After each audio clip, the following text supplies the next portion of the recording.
सरकार द्वारा देश में हरित ऊर्जा संसाधनों से हाइड्रोजन के उत्पादन को बढ़ावा देने के लिए चलाई जा रही महत्वाकांक्षी परियोजना राष्ट्रीय हाइड्रोजन मिशन शुरू करने की घोषणा कर दी गई है। केंद्र सरकार के इस मिशन को साकार करने के लिए बीएचयू ने अपना सहयोग देना शुरू कर दिया है। इसी क्रम में केमिकल इंजीनियरिंग ऑफ प्रौद्योगिकी विभाग के associate professor doctor Rajesh Kumar Upadhyay और उनकी टीम द्वारा मेथनॉल से अल्ट्रा शुद्ध हाइड्रोजन उत्पादन के लिए मेम्ब्रेन रिफॉर्मर तकनीक पर आधारित एक प्रोटोटाइप विकसित किया गया है। तो ये हमारा स्टोरेज है जहाँ पे हम मिथेनॉल और वाटर का जो मिक्सचर है वो इसके अंदर डालते हैं।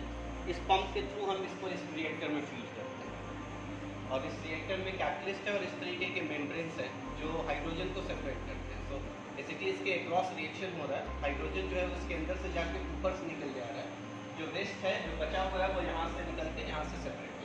बता दें कि ऐसा प्रोटोटाइप भारत ही नहीं बल्कि पूरी दुनिया में और कहीं उपलब्ध नहीं है, जिसमें 13 लीटर हाइड्रोजन से 1 किलोवाट विद्युत के उत्पादन में सफलता मिली है। बता दें कि इस नए प्रोटोटाइप का प्रयोग मोबाइल टावरों को बिजली देने के लिए किया जा सकता है और डीजल आधारित जनरेटर के स्थान पर बेहतर विकल्प बन सकता है। यह भंडारण और परिवहन सुरक्षा के खतरों को भी कम करेगा।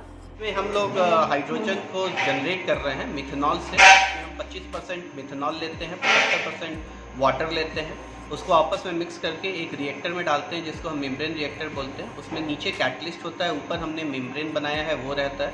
दोनों कैटलिस्ट और मेम्ब्रेन हमने अपनी लैब में बनाए हैं। वहाँ से हमारा 99.999% हाइड्रोजन सेचुरेट हो जाता है जिसको हम फ्यूल सेल में यूज करते हैं, जो एक नॉन टेक्नोलॉजी है, और उसके थ्रू हम बिजली जनरेट करते हैं। इसका फ़ायदा यह है कि इसमें आपका जो कॉस्ट है वो बहुत कम है, क्योंकि जो मिथेनॉल यूज हो रहा है वो 1 किलोवाट पावर के लिए हमको सिर्फ 15 ml पर मिनट मिथेनॉल देना होता है। तो ये सस्ता भी है और इसमें स्टोरेज और ट्रांसपोर्टेशन का जो हाइड्रोजन का खर्चा है और जो सेफ्टी के लिए बहुत बड़ा कंसर्न है वो हम लोग इसको मिनिमाइज कर सकते हैं और जहाँ हाइड्रोजन ज़रूरत है वहाँ पे बना सकते हैं। इसका यूज हम लोग हाइड्रोजन व्हीकल्स में कर सकते हैं, इसको हम इलेक्ट्रिकल व्हीकल चार्जिंग के लिए कर सकते हैं, इसको हम मोबाइल टावर चार्जिंग के लिए कर सकते हैं, इवन इसको हम हाउस होल्ड एप्लीकेशन के लिए भी कर सकते हैं। पेश है न्यूज बकेट हिंदी मासिक पत्रिका। पढ़ें इस महीने की पूरी खबर विस्तार से हमारे न्यूज बकेट की मैगजीन में। हमारी ई मैगजीन को मुफ्त में पढ़ने के लिए अभी लॉगिन करें www.newsbucket.in पर। इसके अलावा रोज की ताज़ा खबरों के लिए हमारे YouTube चैनल को तुरंत सब्सक्राइब करें।